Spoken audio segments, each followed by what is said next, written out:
नमस्कार मित्रों, result clear में आपका स्वागत है। मित्रों, हम लोग देख रहे थे सीटेट जुलाई 2024 के लिए कक्षा 7 का इतिहास।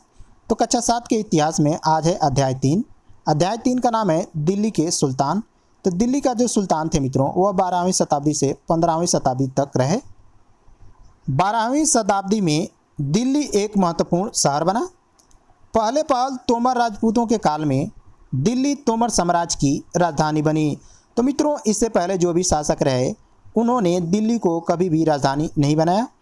तोमर राजपूतों के काल में ही दिल्ली को पहली बार तोमर साम्राज्य की राजधानी बनाई गई। 12वीं सदी के मध्य में तोमरों को अजमेर के चौहानों ने पराजित किया और इसी काल में दिल्ली एक महत्वपूर्ण वाणिज्यिक केंद्र बन गई। जैन व्यापारियों ने दिल्ली में अनेक मंदिरों का निर्माण करवाया। यहाँ देहलीवाल कहे जाने वाले सिक्के भी ढाले जाते थे जो काफ़ी प्रचलन में थे। 13वीं सदी के आरंभ में दिल्ली सल्तनत की स्थापना हुई और इन सुल्तानों ने देहली एक कुहाना, जहांपना आदि कई नगर बसाए। तो 13वीं शताब्दी के आरंभ में मित्रों दिल्ली सल्तनत की स्थापना हो जाती है और दिल्ली सल्तनत के जो सुल्तान थे उन्होंने देहली एक कुहाना, जहांपना आदि कई नगर बसाए थे। अब देखते हैं मित्रों दिल्ली के प्रमुख शासक। तो दिल्ली के पहले जो प्रमुख शासक रहे वह राजपूत वंश थे। राजपूत वंश में पहले थे तोमर, आरंभिक 12वीं शताब्दी अर्थात 1165 में। तोमर वंश के जो थे वह महत्वपूर्ण जो शासक थे आनंग पाल थे, जो 1130 से लेकर के 1145 ईस्वी तक शासन किए। फिर राजपूत वंश में आते हैं चौहान।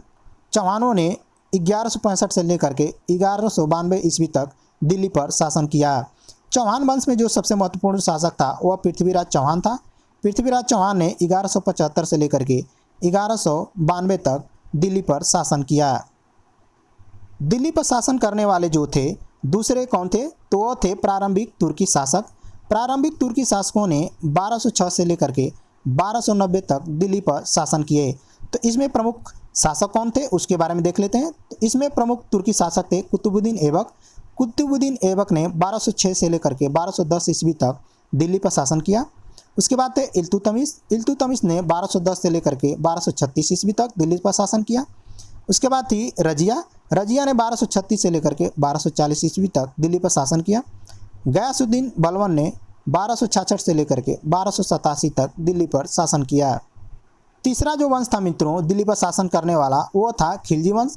खिलजी वंश ने 1290 से लेकर के 1320 ईस्वी तक दिल्ली पर शासन किए। तो खिलजी वंश में जो प्रमुख शासक थे वो जलालुद्दीन खिलजी। जलालुद्दीन खिलजी ने 1290 से 1296 ईस्वी तक दिल्ली पर शासन किए। उसके बाद थे अलाउद्दीन खिलजी। अलाउद्दीन खिलजी ने 1296 से लेकर के 1316 तक दिल्ली पर शासन किया। अगला वंश था तुगलक वंश। तुगलक वंश ने 1320 से लेकर के 1414 ईस्वी तक दिल्ली पर शासन किए। तो तुगलक वंश में कुछ महत्वपूर्ण शासक थे, उनके बारे में देखते हैं। तो गयासुद्दीन तुगलक। गयासुद्दीन तुगलक ने 1320 से लेकर के 1324 ईस्वी तक शासन किया। मोहम्मद बिन तुगलक ने 1324 से लेकर 1351 तक शासन किया। फिरोज शाह तुगलक ने 1351 से लेकर के 1388 ईस्वी तक दिल्ली पर शासन किया। दिल्ली पर शासन करने वाला अगला जो वंश था सैयद वंश था। सैयद वंश ने कुल 1414 से लेकर के 1451 ईस्वी तक दिल्ली पर शासन किए। इसमें जो महत्वपूर्ण शासक थे वो खिजर खां थे। खिजर खां ने 1414 से लेकर के 1421 ईस्वी तक दिल्ली पर शासन किए। अगला जो दिल्ली पर शासन करने वाला वंश था वो लोधी वंश था। लोधी वंश ने 1451 ईस्वी से लेकर 1456 ईस्वी तक दिल्ली पर शासन किए। इसमें जो प्रमुख शासक था वो बहलोल लोधी था। बहलोल लोधी ने 1451 से लेकर 1489 तक दिल्ली पर शासन किया। अब देखते हैं मित्रों दिल्ली के सुल्तानों के बारे में हमें जानकारी कहाँ से मिलती है। तो दिल्ली के सुल्तानों के बारे में हमें जानकारी अभिलेखों से, सिक्कों से और स्थापत्य अर्थात इमारतों से मिलती है। इतिहास में तारीख एक वचन है जबकि तवारीख बहुवचन है। जो सुल्तानों के शासनकाल में प्रशासन की भाषा फारसी भाषा में लिखे गए थे। तो मित्रों जो तारीख है वह बहुवचन है और तारीख जो था मित्रों वह प्रशासन की भाषा अर्थात फारसी भाषा में तवारीख को लिखा गया था। तवारीख के लेखक सचिव, प्रशासक, कवि और दरबारी जैसे सुशिक्षित व्यक्ति होते थे जो घटनाओं का वर्णन भी करते थे और शासकों को प्रशासन संबंधी सलाह भी देते थे। तो मित्रों जो तवारीख के लेखक हैं वो सचिव, प्रशासक, कवि, दरबारी और शिक्षित व्यक्ति होते थे जो घटनाओं का वर्णन भी करते थे और शासक को प्रशासन संबंधी सलाह भी देते थे। तवारीख के लेखक नगरों में, विशेषकर दिल्ली में रहते थे। ये लेखक अक्सर शासकों को जन्मसिद्ध अधिकार और लिंग भेद पर आधारित आदर्श समाज व्यवस्था बनाए रखने की सलाह देते थे। तो मित्रों, जो ये लेखक होते थे वो राजा को सलाह देते थे कि ये आपका जन्मसिद्ध अधिकार है और केवल पुरुष ही इसमें शासक बन सकता है, महिलाएं शासक नहीं बन सकती हैं। लेकिन इसी इतिहास में मित्रों कुछ महिलाओं ने भी शासन किया है, तो उसके बारे में देखते हैं। 1236 में सुल्तान इल्तुतमिश की बेटी रजिया सिंहासन पर बैठी, जिसे उस समय के इतिहासकार मिनाज सिराज ने स्वीकार किया कि वह अपने सभी भाइयों से अधिक योग्य और सक्षम थी, लेकिन फिर भी वह एक रानी को शासक के रूप में मान्यता नहीं दे पा रहा था। तो मित्रों 1236 ईस्वी में इल्तुतमिश की बेटी रजिया सिंहासन पर बैठती है और उसी समय इतिहासकार थे मिनाज सिराज। उन्होंने स्वीकार किया कि जो रजिया है वह अपनी सभी भाइयों में सबसे अधिक योग्य और सक्षम है, लेकिन फिर भी वह एक शासक नहीं बन सकती क्योंकि वह एक महिला है। दरबारी जन भी उसके स्वतंत्र रूप से शासन करने की कोशिशों से प्रसन्न नहीं थे। तो जो दरबार में लोग रहते थे मित्रों, वह भी उसके शासन करने से प्रसन्न नहीं थे क्योंकि वह एक महिला थी। इसलिए 1240 ईस्वी में उसे सिंहासन से हटा दिया गया। तो इसी कारण मित्रों 1240 ईस्वी में रजिया सुल्तान को गद्दी से हटा दिया जाता है।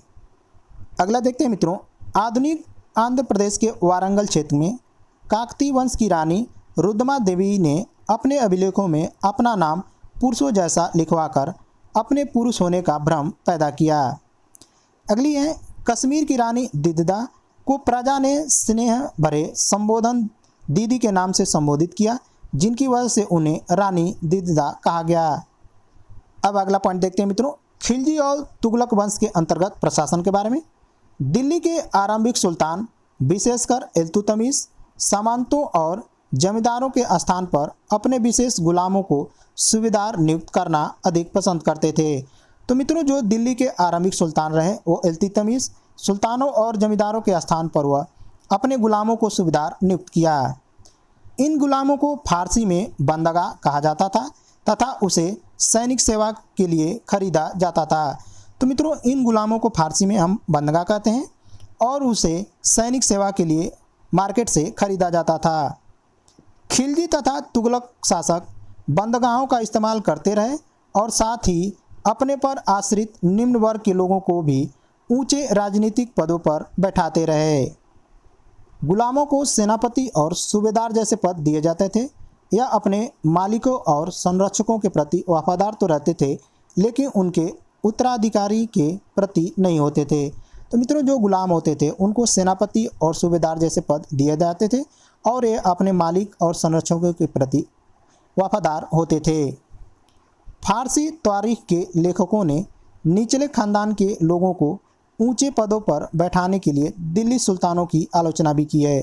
तो मित्रों, जो तारीख के लेखक हैं वह निचले खानदान के जो लोग होते थे उनके ऊंचे पदों पर बैठाने के लिए दिल्ली सुल्तानों की आलोचना भी किया है।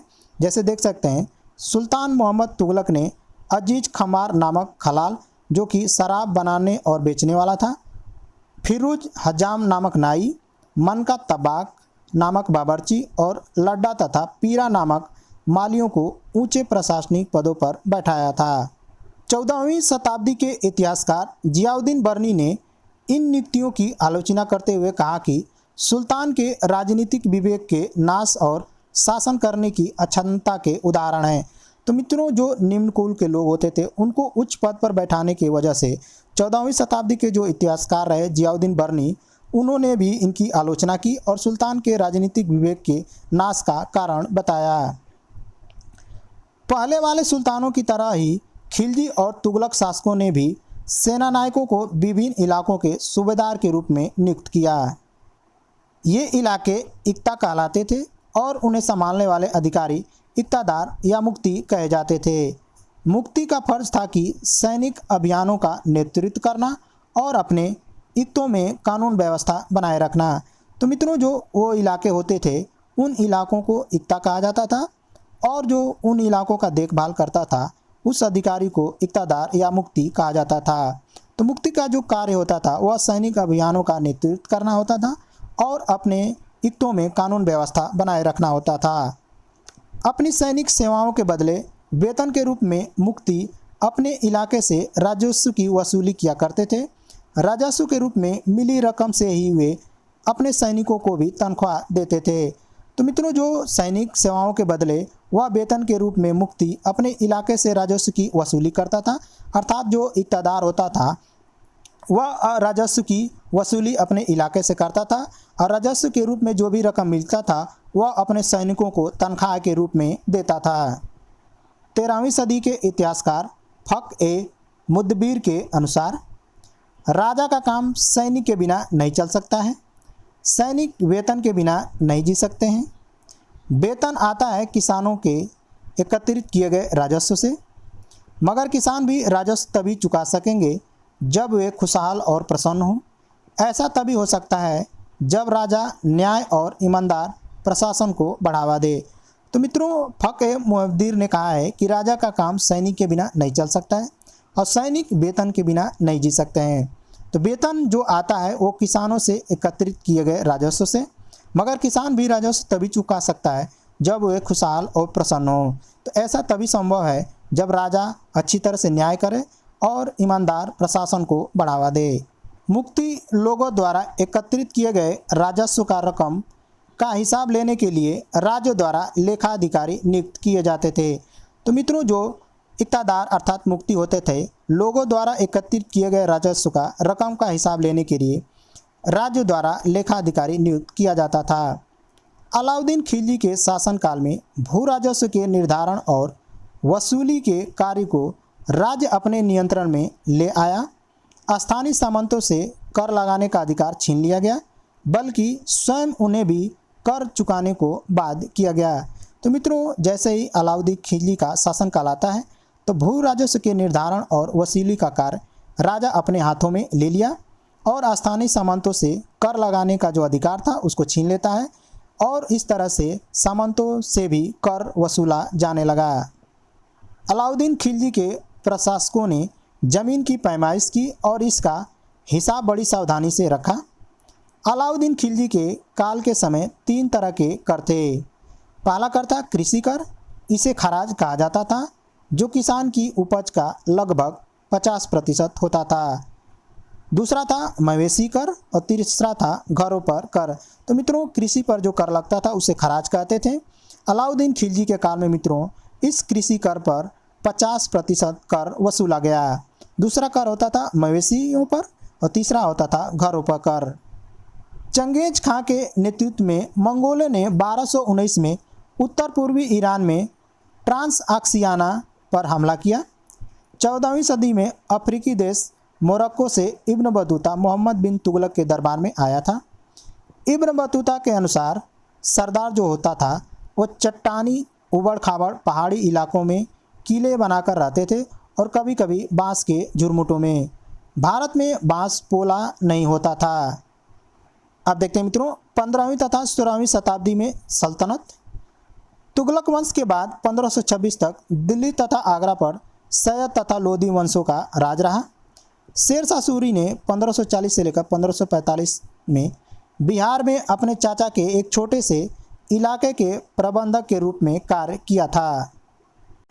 शेर शाह सूरी ने मुगल सम्राट हुमायूं को पराजित किया और सूरवंश की स्थापना की। सूरवंश ने केवल 15 वर्षों अर्थात 1540 से 1555 तक ही शासन किया। तो मित्रों, शेर शाह सूरी ने मुगल वंश के जो शासक थे हुमायूं उसको पराजित किया और इस तरह से सूरवंश की स्थापना की। सूरवंश ने कुल 15 वर्ष अर्थात 1540 से लेकर 1555 ईस्वी तक ही शासन किए।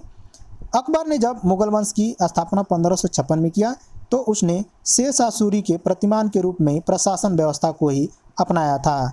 तो ये तो मित्रों थे कक्षा 7 के इतिहास। मिलते हैं अगले वीडियो में, तब तक के लिए नमस्कार।